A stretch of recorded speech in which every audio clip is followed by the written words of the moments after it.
So first of all, go to your browser and search Crucial Upgrade Checker and open the page. I have given the link in the description too. Accept the terms and click on the Start the free scan.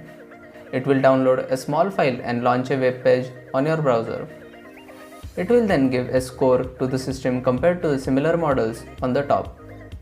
Then it will give you the maximum RAM capacity and below the RAM installed in your system. It will then suggest you to maybe remove the current RAM and upgrade to a maximum performance one. My system came with a 8GB RAM and I have added additional 16GB in the next slot. So the total is 24GB currently. Although it can support a maximum of 32GB. For that I will have to remove the 8GB one and swap it with a 16 one.